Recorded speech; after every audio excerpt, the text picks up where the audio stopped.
Welcome back to my YouTube channel. My name is Suhas Sagarkar. So today new topic positive degree to comparative degree. म्हणजे positive डिग्रीचा आपण comparative degree मध्ये convert करायला लागलोय. तर आपण कंपॅरेटिव्ह डिग्री पॉझिटिव्ह डिग्री मध्ये केलं. तर आज आपल्याला बघायचं आहे positive degree to comparative degree. म्हणजे आपल्याला वाक्याची कंपॅरेटिव्ह डिग्री करायची. मग ह्या ठिकाणी फॉर्म्युला दिलाय S2 HV plus not plus CD. म्हणजे आपल्याला कंपॅरेटिव्ह डिग्री करायची त्या पॉझिटिव्ह वाक्याची कंपॅरेटिव्ह डिग्री करायची. देन आणि परत पुन्हा वाक्याचा सुरुवातीला सब्जेक्ट जो आहे तो S1 शेवट लागायचा आहे. आता बघा इथं काय सांगितलंय.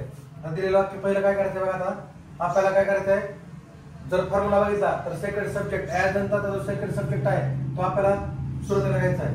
हर फ्रेंड. परत वाक्यात काय करायचं आहे, हेल्पिंग वर्ब बघायचं इज. आता दिलेलं वाक्य जे आहे म्हणजे आपल्याला होकारार्थी असलं तर नकारार्थी करायचं, नकारार्थी असलं तर होकारार्थी करायचं. मग त्यामुळे दिलेलं वाक्य होकारार्थी तर त्यामुळे आपल्याला नकारार्थी करायचं आहे. मग त्याच्या पुढे नॉट लावून टाकायचं. म्हणजे हर फ्रेंड इज नॉट. आता मोर ब्युटिफुल. ह्याच्या अगोदर मोर ब्युटिफुल करायचं. म्हणजे आपण याला कंपॅरेटिव्ह डिग्री मध्ये कन्वर्ट करायला लागेल. तर मोर ब्युटिफुल दॅन. दॅन घ्यायचे पण आणि पण शेवटचा जो पहिला सब्जेक्ट आहे तो शी. म्हणजे मग आपलं वाक्य होईल her friend is not more beautiful than she. अशा प्रकारे कंपॅरेटिव्ह डिग्री मध्ये आपण त्याचं रूपांतर करतोय. आणि वाक्य ओळखायचं कसं, तर जे ऍडजेक्टिव्ह असणार आहे ते कशामध्ये आलेलं असणार आहे, ऍज मध्ये आलेलं असणार आहे. आता सेकंड वाक्य बघा. Ramesh is not as wise as his father. तर वाक्याचा जो पहिला सब्जेक्ट आहे आता इथं स्मॉल आहे तर इकडे आता आपल्याला कॅपिटल काढायचं आहे. His father his. आता वाक्यात नॉट आलंय तर त्या आपल्याला एन्सर मध्ये नॉट घ्यायचं नाही, कारण दिलेलं वाक्य निगेटिव्ह आहे. मग त्याला आपण होकारार्थी करायचंय. कसं करणार, तर नॉट काढून टाकायचं. His father is wiser than Ramesh. तर अशा प्रकारे आपलं जो फर्स्ट सब्जेक्ट आहे तो आपल्याला शेवटला लिहायचं आहे. समजतंय, रमेश.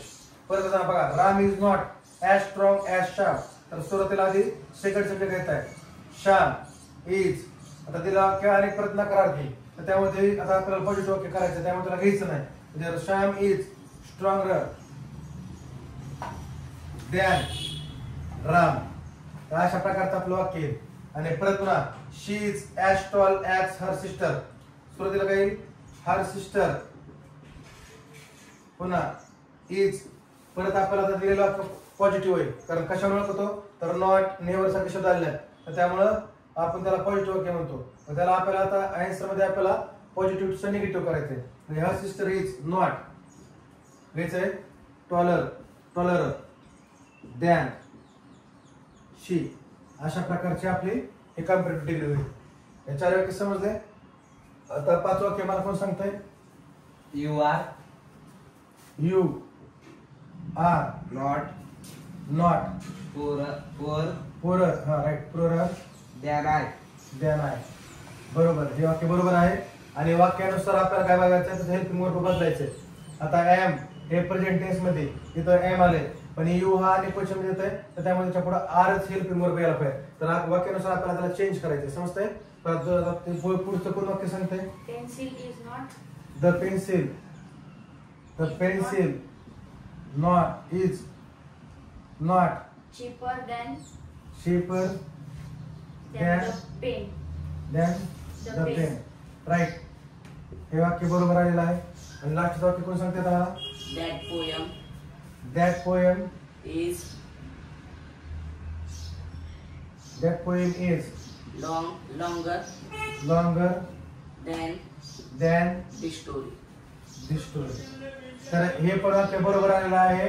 बघा आपण कसं केलंय इथं the pencil is not cheaper than the pen and that poem is longer than the story. तर अशा प्रकारे आपलं काय झालं, काल बघितलं आपण कंपॅरेटिव्ह टू पॉझिटिव्ह, आज बघितलं कंपॅरेटिव्ह टू पॉझिटिव्ह. आता उद्या आपण सुपरलेटिव्ह डिग्री बघू. समजतंय. तर अशा ठिकाणी आपल्याला आज दोन टॉपिक कम्प्लीट झाले. एक केलं तर आपण कंपॅरेटिव्ह टू पॉझिटिव्ह, आज बघितलं पॉझिटिव्ह टू कंपॅरेटिव्ह. आता नेक्स्ट लेक्चरला आपण सुपरलेटिव्ह डिग्री बघू.